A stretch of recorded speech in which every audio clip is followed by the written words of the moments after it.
Quand Apple a annoncé son MacBook Neo, on a tous été choqués par son prix. 699 € pour un MacBook qui ressemble comme deux gouttes d'eau à un MacBook Air, c'était pas possible. Mais c'est quoi la vérité derrière le MacBook Neo? Est-ce que c'est une bonne idée d'acheter un MacBook Air quand le MacBook Neo existe? Si vous voulez vous prendre un MacBook Neo, je pense que cette vidéo sera importante pour vous.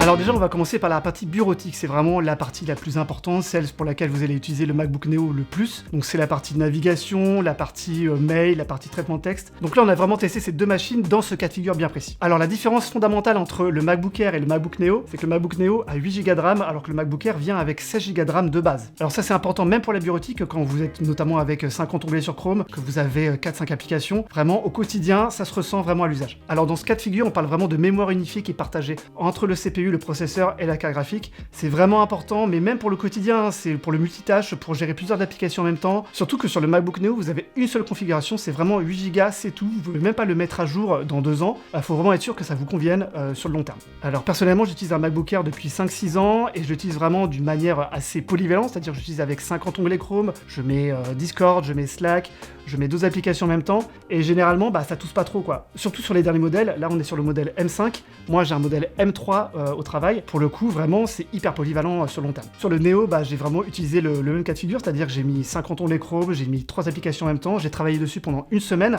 et même s'il s'en sort au quotidien, on remarque quand même quelques petites latences, voilà un peu de ralentissement sur le curseur, certaines applications qui mettent du temps à se lancer. C'est vraiment pas pareil qu'un sur un MacBook Air à 16 Go quoi. Alors tout ça s'explique non pas uniquement par la RAM mais aussi par le processeur, hein. Celui-là c'est un M5, c'est un processeur de MacBook pur, alors que sur le MacBook Neo c'est un processeur de smartphone, hein, plus précisément de celui de l'iPhone 16 Pro, le A18 Pro, donc on n'est pas vraiment sur les mêmes architectures même si il s'en sort plutôt bien pour le coup. Alors mais il y a aussi le SSD, hein, le stockage, sur le Air il est vraiment 4 fois plus rapide que sur le Neo, alors pour le coup là on a vraiment des performances qui sont très décevantes en termes de stockage, donc ça peut aussi jouer sur l'utilisation quotidienne quoi. Autre différence fondamentale sur les deux machines, sur le MacBook Air, on a vraiment 2 ports USB-C qui sont ultra rapides, c'est l'USB 4, c'est du 40 Gbps, il n'y a pas de chichi. Par contre, sur le MacBook Neo, on a aussi 2 ports USB-C au même endroit, par contre, il y en a un qui est beaucoup plus long que l'autre. On a de l'USB 2 contre du USB 3. Concrètement, la différence entre les deux ports, c'est que le port du haut, celui qui est le plus loin de vous, c'est le port le plus rapide, celui du bas, c'est le port le moins rapide, sauf que sur le plus rapide, vous pouvez brancher un écran, vos SSD, vos clés USB.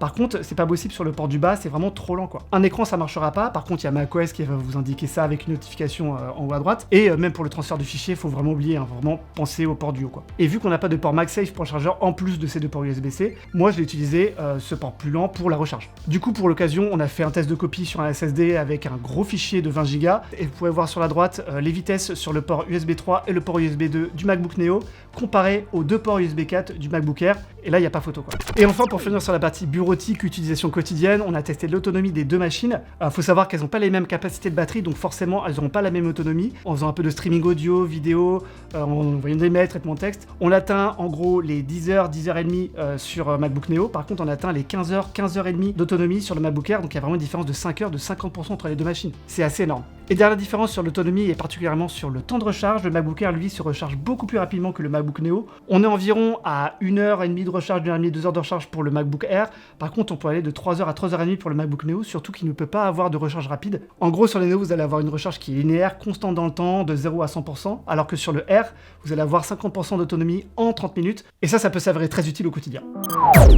On a l'habitude de dire que le MacBook Air est une machine hyper polyvalente, et ça c'est bien vrai parce que, à part la bureautique, on peut aussi faire un peu de montage photo, du montage vidéo avec Premiere, avec DaVinci, y compris sur la 4K. En vrai, même en nomade, c'est possible. Alors ça sera pas aussi performant qu'un MacBook Pro, hein, lui qui a un refroidissement actif, donc des ventilateurs et une puce plus puissante, mais vraiment c'est surprenant à quel point ça peut dépanner en voyage. Et du coup, qu'en est-il du MacBook Neo qui lui a une puce d'iPhone avec un SSD très lent, donc là il faut vraiment qu'on fasse les tests. Donc ça tombe bien, les tests on les a fait sur un outil qui s'appelle Puget Bench, qui permet de tester à la fois la photo et la vidéo sur Adobe, avec un mélange entre du rendu photo-vidéo, mais aussi des traitements, des filtres. Bref, ça pendant 10-15 minutes, on peut savoir comment les machines se comportent. Et on a vu des différences vraiment drastiques, notamment sur les temps de rendu, l'écart était vraiment de quelques minutes à chaque fois. Là à l'écran, vous avez illustré avec des temps de rendu sur le MacBook Air et sur le MacBook Neo, et là on voit clairement que les performances sont pas du tout les mêmes. Et d'ailleurs, normalement à la fin, on a un score pour ce benchmark, sauf qu'on n'a pas pu vous le donner pour le Neo, puisque le MacBook Neo ne veut pas aller jusqu'au bout du test. Malgré ses performances peu reluisantes sur Puget Bench, notre outil de benchmark, on a voulu tester Premiere Pro sur un projet d'une vidéo qui va arriver sur Survolté, et honnêtement on s'attendait pas à ce que ça marche aussi bien. Sur des montages 4K, même en résolution intégrale,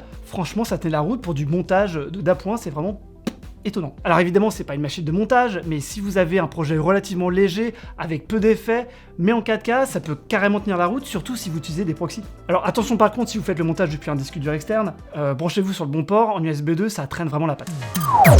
Alors on va parler d'un point qui concerne un peu moins les utilisateurs de Mac, mais quand même, le jeu vidéo, est-ce que ça marche sur le MacBook Neo? Alors on a testé la machine sur un jeu très gourmand, mais aussi très beau, Cyberpunk 2077. Alors forcément, le Mac il tousse un peu dessus. Pour vraiment jouer dans des bonnes conditions à 30-40 fps, faut vraiment baisser la définition à 540p si on est sur une définition d'un autre âge. Alors que le MacBook Air lui s'en sort un peu mieux, on peut être à 40-50 fps en 1080p avec les options un peu en moyen en bas. Vraiment, la différence est quand même assez notable sur les deux. Alors c'est intéressant pour nous de tester la différence entre les deux sur un jeu comme ça, mais on sait très bien que vous achetez pas un MacBook Neo ou même un MacBook Air pour jouer à Cyberpunk, vous achetez un PC. Alors par contre sur un jeu plus modeste comme Stray, qui est un jeu de plateforme avec un petit chat en 3D mais avec un moteur moins gourmand, là on peut s'en sortir à 40-50 fps en mettant les détails en moyen. En fait sur ce genre de jeu c'est totalement jouable. Bref, c'est pas du tout une machine pour le jeu, à la fois le Neo et aussi le R, mais c'est toujours intéressant de savoir comment vous pourrez passer votre temps entre deux sessions de bureautique.